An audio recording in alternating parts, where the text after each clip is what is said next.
नमस्कार, 5 की बात में आपका स्वागत है। मैं हूं अखिलेश शर्मा। कट्टरपंथी संगठन पॉपुलर फ्रंट ऑफ इंडिया के ठिकानों पर देशव्यापी छापों के बाद अब इस पर प्रतिबंध लगाने की तैयारी शुरू हो गई है। इस बीच कल की कार्रवाई के विरोध में आज पीएफआई के बुलाए बंद में केरल में कई जगहों पर हिंसा देखने को मिली। इसके बाद केरल हाईकोर्ट ने स्वयं ही इस हिंसा का संज्ञान लेते हुए राज्य सरकार को गड़बड़ी फैलाने वालों के खिलाफ कार्रवाई करने का निर्देश दिया है। इस बीच कर्नाटक के गृह मंत्री ने कहा कि राज्य में पीएफआई पर प्रतिबंध लगाने की कार्रवाई शुरू हो गई है। कर्नाटक में कल 18 जगहों की तलाशी हुई थी और पूछताछ के लिए 15 लोगों को हिरासत में लिया गया था। वहां एनआईए ने 7 लोगों को गिरफ्तार भी किया है। कल देश भर में पीएफआई के ठिकानों पर एनआईए, ईडी और स्थानीय पुलिस ने छापे मारे थे। इनमें उत्तर प्रदेश, केरल, आंध्र प्रदेश, तेलंगाना, तमिलनाडु और कर्नाटक जैसे राज्यों में 100 से भी अधिक लोगों को गिरफ्तार किया गया। केरल में सबसे अधिक गिरफ्तारी हुई है 22 लोगों की। इसी राज्य में पीएफआई का सबसे ज्यादा असर है और कार्रवाई के विरोध में आज यहां दिन भर का बंद बुलाया गया था। इस दौरान हिंसा भी देखने को मिली, जिसमें कोल्लम जिले में पथराव के कारण 2 पुलिस वाले जख्मी हो गए। जांच एजेंसियों का दावा है कि पीएफआई कट्टर इस्लाम को बढ़ावा देता है और आतंकवादी संगठनों के लिए भर्तियां करता है। यह संगठन तब सुर्खियों में आया था जब इसके सदस्यों ने केरल में एक प्रोफेसर के हाथ काट डाले थे।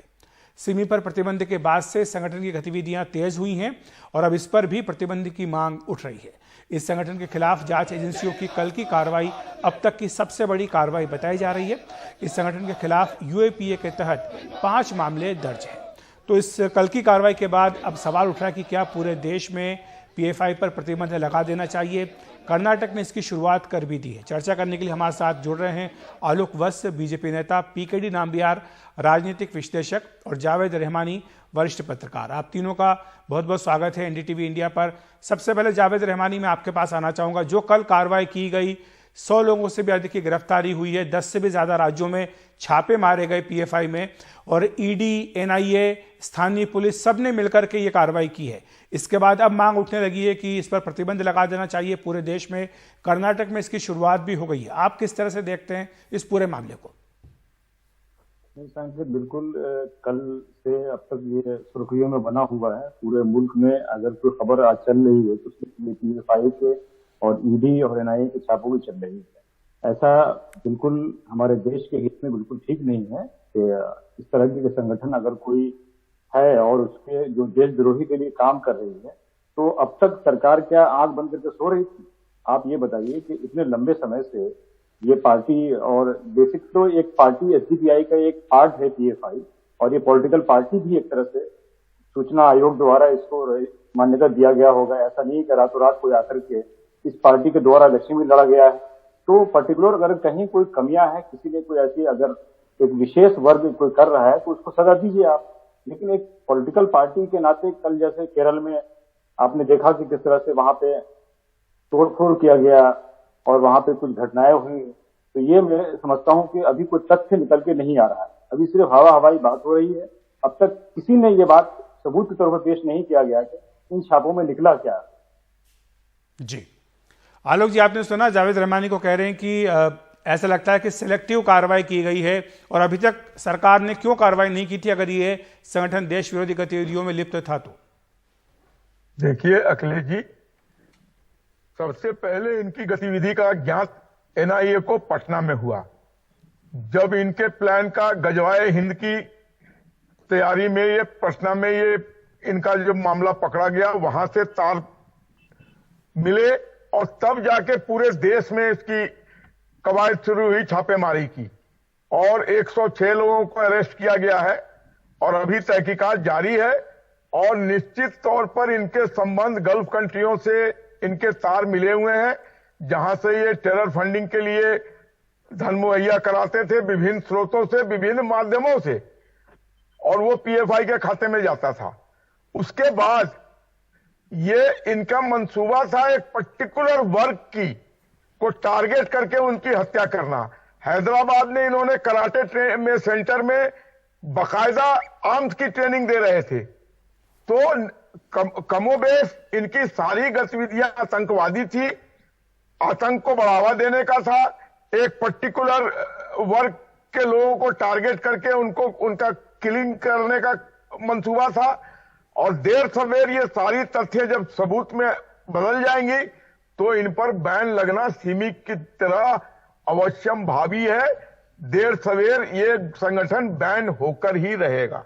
जी, पीकेडी नामबियार, आप किस तरह से देखते हैं जो कल की कार्रवाई हुई है? पीएफआई के तमाम जो ठिकाने हैं 10 राज्यों में, उन पर छापे मारे गए, 100 से भी ज़्यादा लोगों की गिरफ्तारी हुई और आज उसके विरोध में जो केरल बंद बुलाया गया, वहां पर भी कई जगह पर हिंसा देखने को मिली है। 2 पुलिस वालों को घायल भी कर दिया गया पथराव में।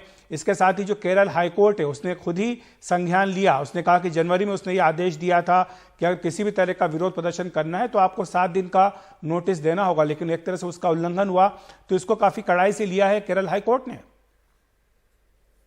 बिल्कुल अखिलेश जी, केरल के अंदर अभी मैं आपसे शो शुरू होने से 5 मिनट पहले भी कुछ हमारे मित्रों से बात कर रहे थे। अलग अलग जगह पे, अलग अलग डिस्ट्रिक्ट में केरल के अंदर एक तरह से पूरी तरह से आतंक मचा के रखा हुआ है। कन्नूर डिस्ट्रिक्ट के अंदर आरएसएस का कार्यालय के ऊपर बॉम्ब फेंका गया, काफी लोगों को पत्थरबाजी में और किसी किसी जगह पे जबरदस्ती दुकानें बंद करने के लिए।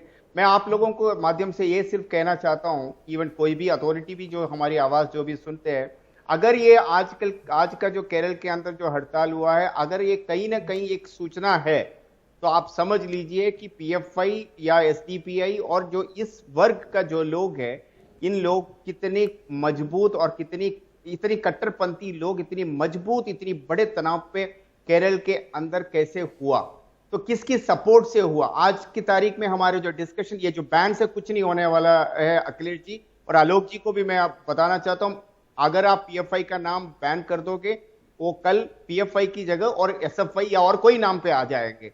सिमी जब को बैन किया गया तो दूसरा नाम पे पीएफआई बन गया, पीएफआई को फिर एक पॉलिटिकल पार्टी के तौर पे एसडीपीआई बन गया।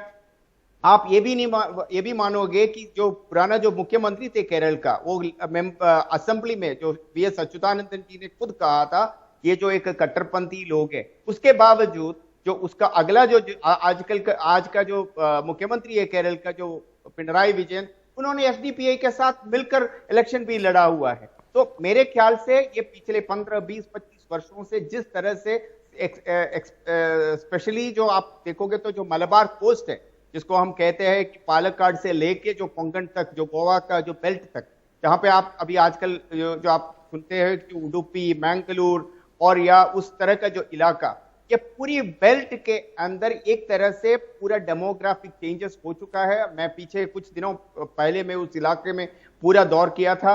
मैं बता सकता हूं, कपड़ा पहनने का ढंग, खाना खाने का ढंग, यहां तक अखिलेश जी आप सोच के आपको हैरान हो जाओगे कि जो दुकानों का जो बोर्ड है, वो बोर्ड में भी आजकल मलयालम या हिंदी या कन्नड़ा में नहीं बल्कि अरबी में लिखा जाता है।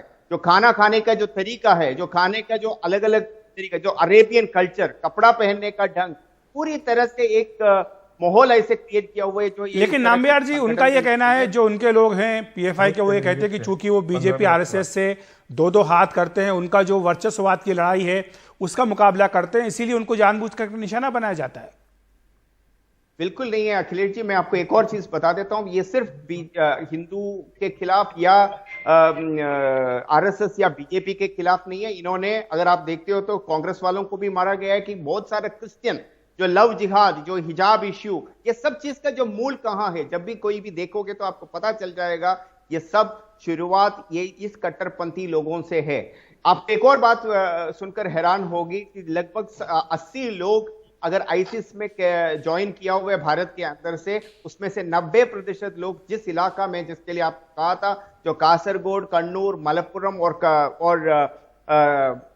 कैलिकट, इस जगह से है, और उनका हर किसी का किसी न किसी तरीके से पीएफआई या एसडीपीआई से संबंध है। उसके बावजूद मैं समझता हूं कि जो नेशनल मीडिया, मैं कल भी जो एक चैनल पे चर्चा में लोग ऐसे कहने के लिए कोशिश कर रहे हैं, आज भी पीएफआई की कहीं ना कहीं, अरे पीएफआई और आरएसएस को साथ में मिलकर और कंपेयर करने का, इस तरह का जो गलत साजिश जो होता है एक नेशनलिस्टिक ऑर्गेनाइजेशन को और एक पीएफआई को कंपेयर करके एक रॉन्ग नैरेटिव क्रिएट करना। और पीएफआई के खिलाफ का मतलब ये नहीं है हिंदुस्तान का मुसलमान के खिलाफ।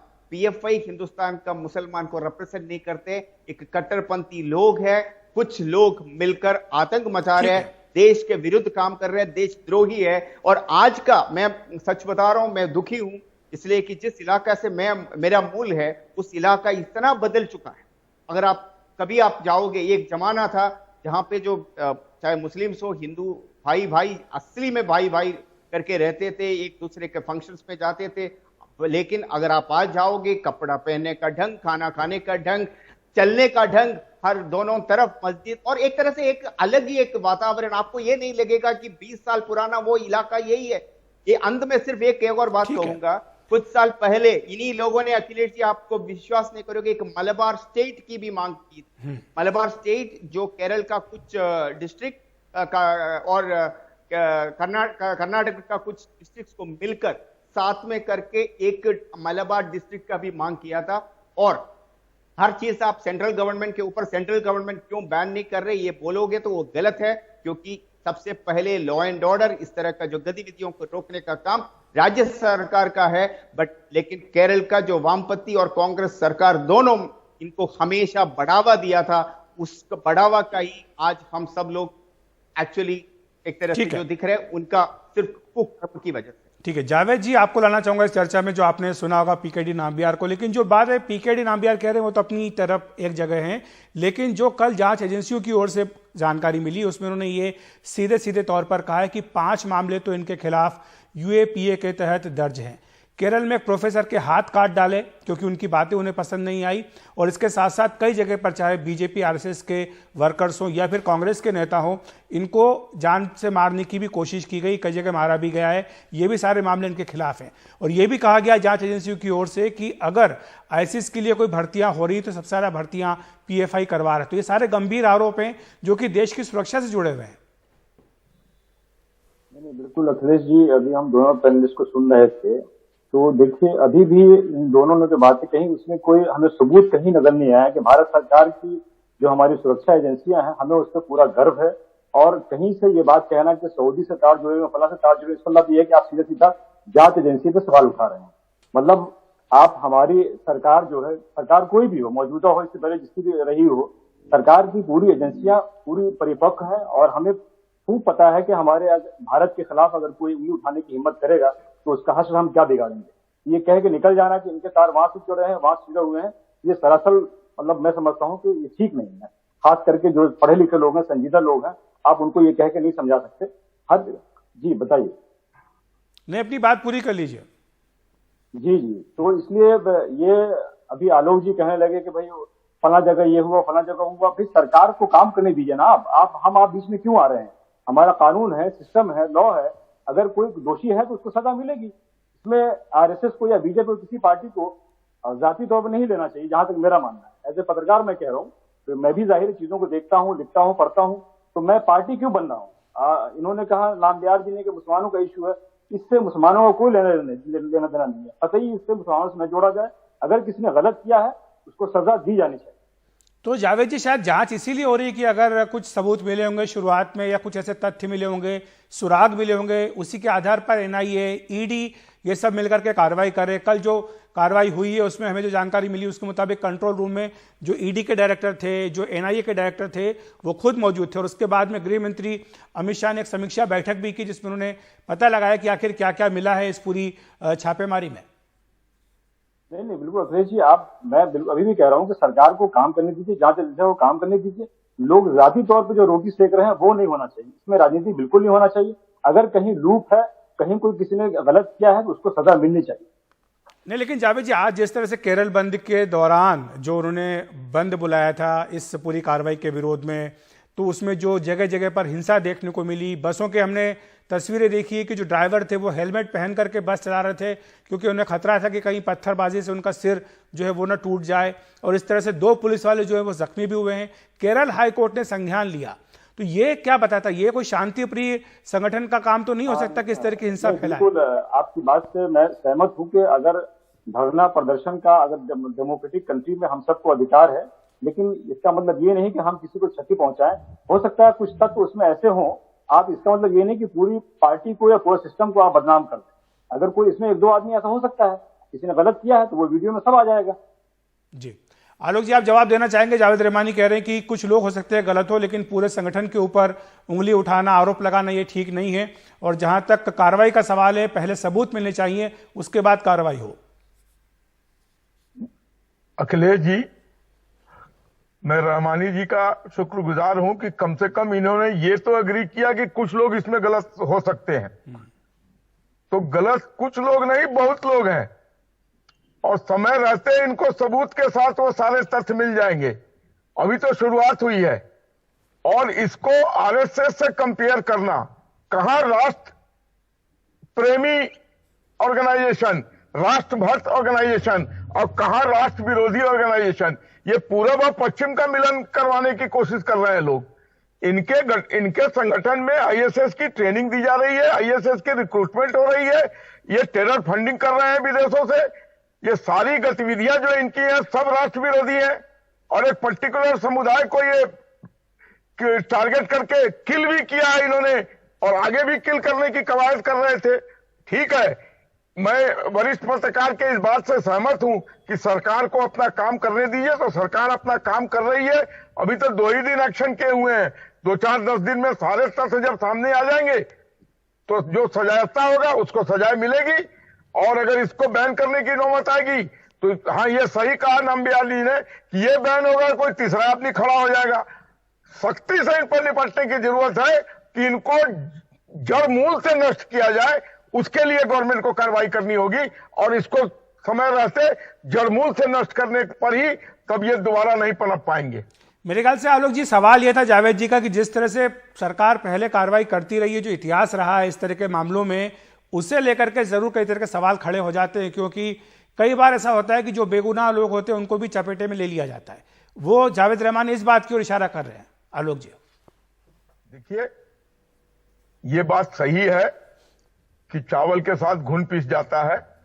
पीएफआई में बहुत से ऐसे लोग गुमराह करके रिक्रूट हो गए हों जो निर्दोष हो, निर्बोध हो, अबोध हो, तो वो तो पुरानी कहावत है कि चावल के साथ घुन भी पिस जाता है। अगर ऐसे लोग, अनपढ़ लोग, गंवार लोग अगर वहां भर्ती हो गए हैं इस्लाम के नाम पे, या उनका दिमाग फेर दिया गया है, कुछ ऐसे लोग जरूर वो भी सजा पा जाएंगे। इस बात में कोई दो मत नहीं है, मैं एग्री करता हूं इनकी बातों से। लेकिन ये कहना आसान है आपके लिए, लेकिन जिनके ऊपर गुजरती वो जानते हैं। हम देखते हैं कि 2-2 साल, 3-3 साल तक लोगों को जमानत नहीं होती है, जेलों में बंद होते हैं, सुप्रीम कोर्ट तक जाना पड़ता है। अखिलेश जी, तो आपका विवेक कहां गया था? क्यों गए उस ऑर्गेनाइजेशन में? क्यों आप धर्म के नाम पर बह गए? गलती तो आपकी हुई है ना। आप काले कोठरी में जाइए और कहिए मुझे दाग क्यों। जी, पीकेडी नाम्बियार, आप कुछ कहना चाहते हैं इस बारे में? मैं सिर्फ ये कहना चाहता हूं कि एक तरह से आप चरित्र देख लीजिएगा, इसका चरित्र देख लीजिएगा। ये सिर्फ सिमी से भी पहले अगर आप देखते हो, आईएसएस करके एक संस्था था, अब्दुल नासिर मदनी, आपने कब सुना, सब लोग सुना होगा उसका नाम। एक तरह से एकदम कट्टरपंथी ऑर्गेनाइजेशन। मुझे खुद याद है, मैं उसको कॉलेज का टाइम था, उस टाइम पे भी किस तरह से इन लोगों ने उधर हवा मचा कर रखा था केरल के अंदर। उस टाइम पे भी आप बिलीव नहीं करोगे कि कोयम्बतूर ब्लास्ट के ऊपर, कोयम्बतूर में जब 50 से ऊपर जो लोगों को मारा गया था, जो बॉम्ब ब्लास्ट के ऊपर, आज भी वो बेंगलुरु के अंदर जेल में कैद है। लेकिन आप समझ सकते हैं, जो हर चीफ मिनिस्टर, केरल का हर चीफ मिनिस्टर पिछले 25 से 30 साल के अंदर हर बार उनको मिलने जाते हैं। वो जब केरल में आता है, जो पैरोल में भी आते हो, तो उनको ऐसे आदर सम्मान के साथ मिलता है। वो आईसिस ही सिमी बना था, वही सिमी पीएफआई बन गया था। अगर जब आपका ही मुख्यमंत्री, दो मुख्यमंत्री, कांग्रेस का भी और वामपंथी का भी मुख्यमंत्री 15 साल से बोथ असेंबली में और बाहर कह रहे कि ये कट्टरपंथी ऑर्गेनाइजेशन है, लेकिन उसके खिलाफ आवाज ठीक से उठाने के लिए आप तैयार नहीं है। उनको एक वोट बैंक की तरह अपीसमेंट पॉलिटिक्स के साथ उनको बना कर रखना, उनके साथ स्टेज पे बैठकर उनके साथ में कंधे से कंधा मिलाकर वोट मांगना। अगर जब ये सब चीज करोगे, कौन सा गवर्नमेंट, कैसे आप और मैं शांति से इधर बैठ सकते? वो तो बनेगा ही, बढ़ेगा ही। पैसा गल्फ से आते हैं, जिससे बोला कि ये सबको पता है। केरल के अंदर जितनी, आपको विश्वास नहीं करोगे, केरल के अंदर लगभग 80% जो गोल्ड स्मगलिंग हिंदुस्तान में होता है, वो केरल का 4 एयरपोर्ट से होता है। कभी आपने सुना है कि आपका चैनल या और कोई नेशनल चैनल इसके ऊपर डिस्कस करते हुए? आपने कभी सुना है कि जितनी स्मगलिंग जब हुआ तो किया ही था, जब गिरफ्तारियां हुई तो इस पर चर्चा तो होती है नाम्बियार जी, ऐसा नहीं कि चर्चा नहीं होती। नहीं, कम होता है। मैं सिर्फ ये कह रहा हूं कि सिर्फ केरल एक अलग कंट्री नहीं है, केरल हिंदुस्तान के एक बहुत इंपॉर्टेंट। ठीक है, बहरहाल अब जो आज मुद्दा उठा है इस पर देखना होगा कि आगे क्या सरकार क्या सरकार कार्रवाई करती है, क्योंकि जी नाम्बियार जी, मेरे पास समय कम है, अपनी बात पूरी कर जाते एक बात कहना चाहूँ, जाते जाते सिर्फ एक कहना चाहता हूं, अगर इसी तरह से केरल आगे गया, मैं समझता हूं कि कुछ दिनों से, कुछ मैं कह रहा हूं कई वर्ष की जरूरत नहीं है, 5-6 साल की बात है, केरल एक अगला कश्मीर बनने वाला है। अगर एक तरफ हम कहते हैं कि पैराडाइज ऑन अर्थ, दूसरी तरफ गॉड्स ऑन कंट्री, ये दोनों बराबर होने वाला है। आप लिख के रख लो, स्टाम्प पेपर से मेरे से स्टील पे लेके रखिए। ठीक है, उम्मीद करते हैं कि ऐसा ना हो, आपकी भविष्यवाणी गलत हो, लेकिन बहरहाल जो कार्रवाई कल सरकार की ओर से की गई, इसके बाद जो मांग उठने लगी है, देखना होगा कि सरकार अगला कदम इस पर क्या उठाती है। आलोक जी, नाम्बियार जी और रहमानी जी, आप तीनों का बहुत बहुत शुक्रिया हमारे साथ जुड़ने के लिए, विस्तार से बात करने के लिए। फिलहाल 5 की बात में एक ब्रेक ले रहे हैं, ब्रेक के बाद बताएंगे गृह मंत्री अमित शाह ने लालू यादव से क्यों कह दिया कि वो नीतीश कुमार से रहें सावधान।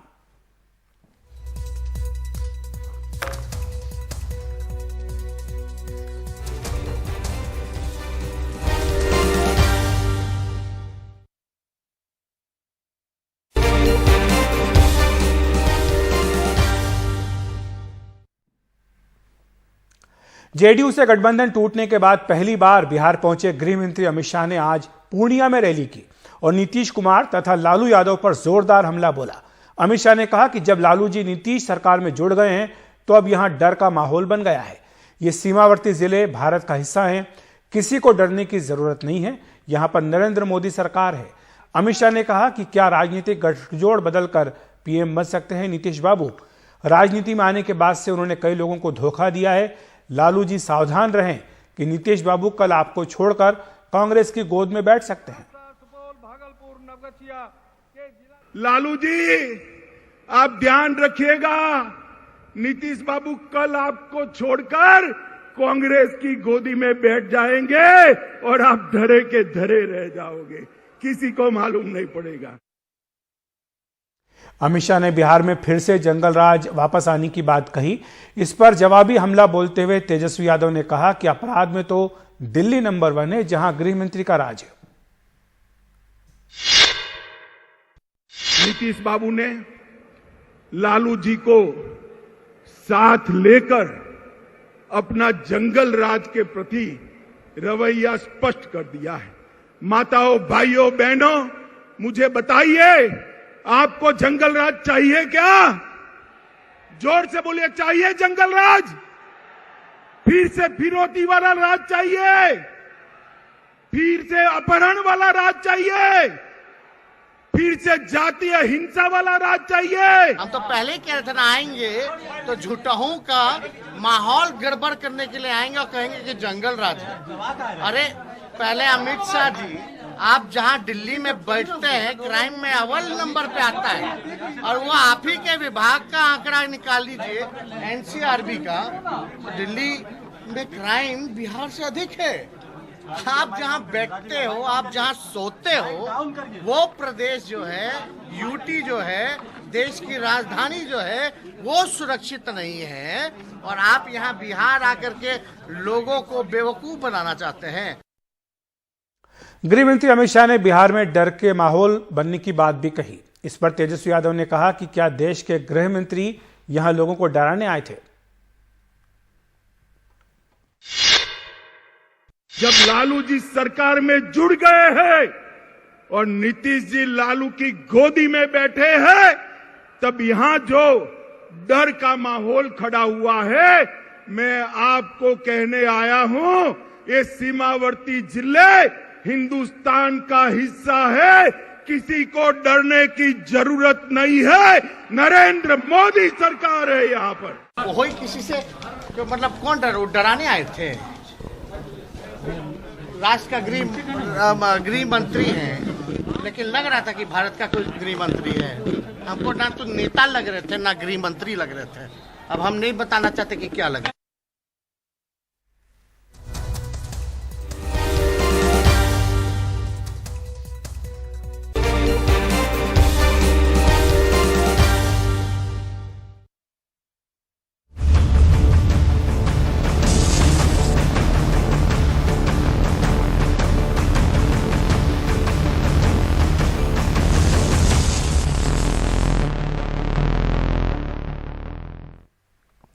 राजस्थान के मुख्यमंत्री अशोक गहलोत जल्द ही कांग्रेस अध्यक्ष पद के लिए नामांकन दाखिल करेंगे।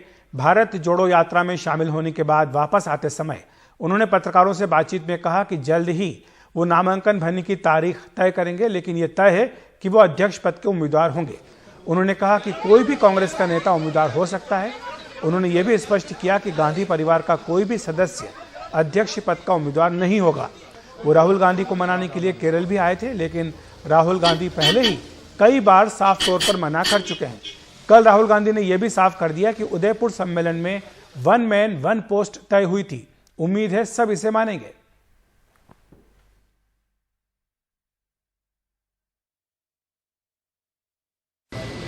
कोई गांधी फैमिली का व्यक्ति हम उम्मीदवार नहीं करेंगे, ये उन्होंने स्पष्ट कह दिया है कि मुझे मालूम है कि सब लोग चाहते भी हैं, पर मैं उनका सम्मान करता हूं उनकी बातों का। वो कि मैं आज भी उस बात पे स्टैंड करता हूं कि मुझे बिना पदवी में कोई कमी नहीं रखूंगा। मैं पूरी ताकत लगाऊंगा कांग्रेस के लिए, जो मुझे पार्टी कहती जाएगी।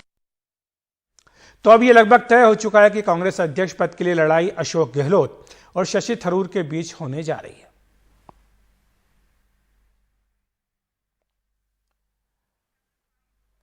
और वहीं महाराष्ट्र के पूर्व मुख्यमंत्री और कांग्रेस के वरिष्ठ नेता पृथ्वीराज चव्हाण ने एनडीटीवी से कहा कि कांग्रेस का जो भी अध्यक्ष बने वो फुल टाइम काम करे, क्योंकि 2 पदों पर रहकर कोई भी व्यक्ति न्याय नहीं कर सकता।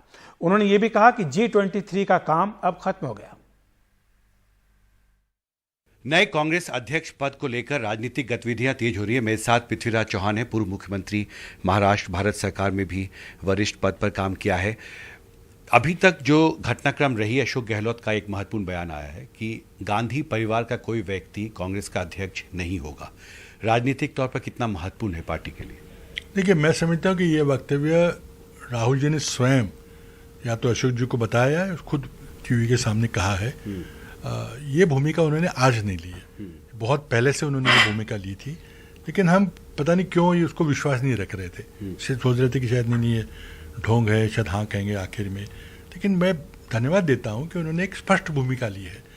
आज भी अगर राहुल गांधी चुनाव लड़ना चाहें और अपना पर्चा भरना चाहे तो मैं उसका स्वागत करूंगा, लेकिन हमारा आग्रह था कि चुनावी प्रक्रिया से आप अध्यक्ष बने और पूरे समय बने। अगर आप पर्चा भर के अगर अध्यक्ष होते तो आप ये नहीं कह सकें कि मैं नहीं मिलूंगा किसी को, फिर आपको वो जिम्मेदारी निभानी पड़ेगी। तो इसलिए ये कई लोगों ने चलाया कि गांधी फैमिली के खिलाफ है, वगैरह, बिल्कुल नॉनसेंस था। मैंने खुद इतने करीब से काम किया, लेकिन मेरी सिर्फ इतनी गुजारिश थी, मैं नहीं समझता कि कोई उसका विरोध करेगा, कि भाई पूरे समय से काम करिए। कोई अध्यक्ष होना चाहिए, मिलना जुलना होना चाहिए, लोगों राज्यों से बड़े पैसे खर्च करके लोग आते हैं, कोई मिलता नहीं, वो ना हो। ये बातें, जो दोनों बातें सोनिया जी ने स्वीकार की है, एक अध्यक्ष होगा तो पूरा समय का अध्यक्ष होगा और चुनावी प्रक्रिया से होगा। उदयपुर चिंतन शिविर जो कांग्रेस का हुआ था, उसमें यह तय किया गया था 1% 1 पोस्ट होगा, 1% 1 पोस्ट। आपको लगता है कि उसका सिद्धांत का पालन अशोक गहलोत को करना होगा? देखिए, मैं नैतिक जिम्मेदारी की ओर से कांग्रेस अध्यक्ष जैसे अहम पद पे कोई भी व्यक्ति उसको न्याय नहीं कर सकता अगर 2 पदों पर रहे तो। क्या मुख्यमंत्री पद कोई पार्ट टाइम काम है? क्या कांग्रेस अध्यक्ष पद कोई पार्ट टाइम काम है?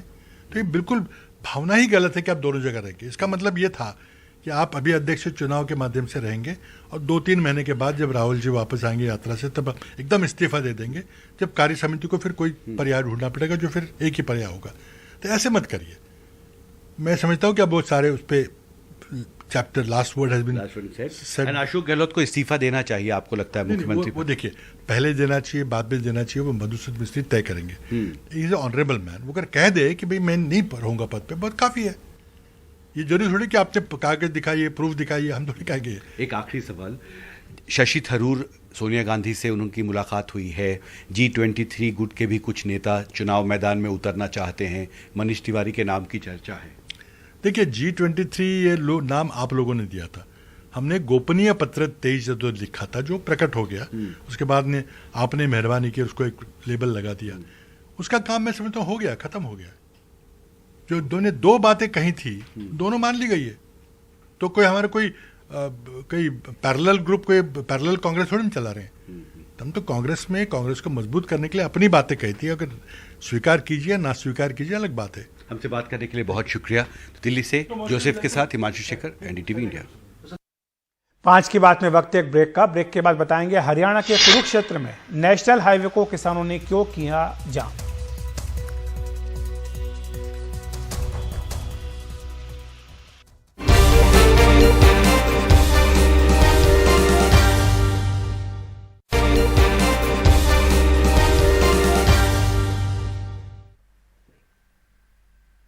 समय से पहले धान की खरीदी की मांग को लेकर हरियाणा के कुरुक्षेत्र में किसानों ने राष्ट्रीय राजमार्ग पर जाम लगा दिया। आधिकारिक तौर पर धान की खरीदी 1 अक्टूबर से शुरू होनी है, लेकिन किसान अभी से अपनी फसल लेकर मंडियों में पहुंचने शुरू हो गए। बारिश के चलते उनकी पैदावार खराब हो रही है। अंबाला, कैथल और कई अन्य जिलों में सैकड़ों क्विंटल धान भीगकर खराब हो गया।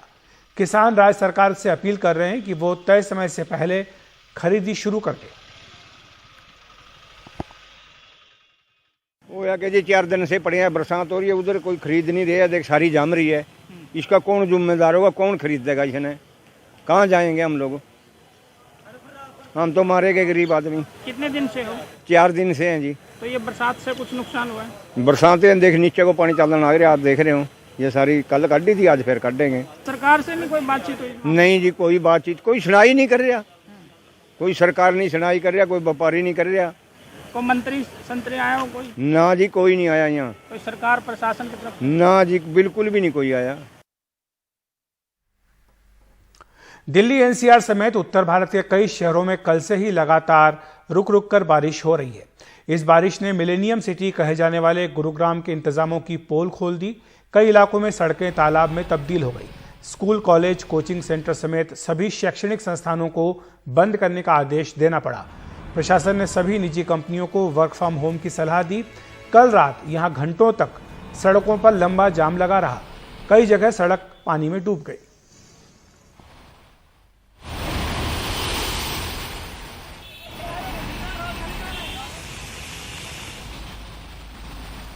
बीते 24 घंटे से ज्यादा का वक्त हो गया है और गुरुग्राम की अगर बात करें तो लगातार बारिश हो रही है। अभी दिन का सिर्फ 4:30 बज रहा है, लेकिन आप देख सकते हैं कि पूरी तरीके से गुरुग्राम में अंधेरा छा गया है और तमाम सारी गाड़ियों के आपको हेडलाइट जलते हुए मिलेंगे। तो ये गुरुग्राम का मौसम है।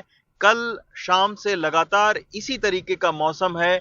बारिश हो रही है, सड़कों पर जलभराव है और इसके चलते लंबे लंबे जो जाम हैं वो हमने गुरुवार शाम को देखा और ऐसा जाम देखा कि तमाम सारे लोगों ने अपनी गाड़ियां तक छोड़ दी और वो पैदल अपने घर चले गए। तो अभी फिलहाल उस तरीके का जाम तो नहीं है शुक्रवार की शाम की अगर हम बात करें, लेकिन मौसम जो है वो आप देख सकते हैं कि अभी भी बारिश लगातार हो रही है। कभी तेज बारिश होती है, कभी धीमी बारिश होती है, लेकिन शाम को अगर 4:30 बजे गुरुग्राम में अंधेरा छा जाए तो आप सोचिए कि किस तरीके का मौसम है।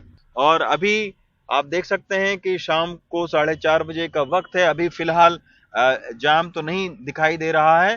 ट्रैफिक थोड़ा सा स्लो जरूर हुआ है, लेकिन जाम फिलहाल जो है वो नहीं है। तो ये एक ताजा तस्वीर गुरुग्राम के मौसम का है। आप देख सकते हैं काले काले बादल चारों तरफ हैं और इसी तरीके का जो मौसम है वो बीते 24 घंटे से मौजूद है। आप देख सकते हैं कि सारे ब्लिंकर्स जो है तमाम सारी गाड़ियों के ऑन हैं। ये हमने आपको दिखाया गुरुग्राम के मौसम का हाल। अच्छी बारिश हुई है और इस अच्छी बारिश ने जलभराव और जाम के चलते लोगों का जो मिजाज है वो बिगाड़ कर रख दिया। दिल्ली गुड़गांव एक्सप्रेसवे से जेवियर के साथ रवीश रंजन शुक्ला, एनडीटीवी इंडिया।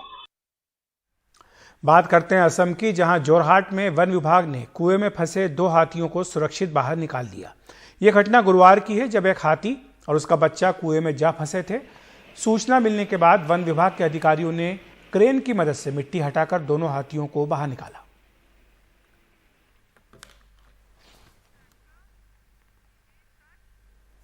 तो 5 की बात में इतना ही। नमस्कार।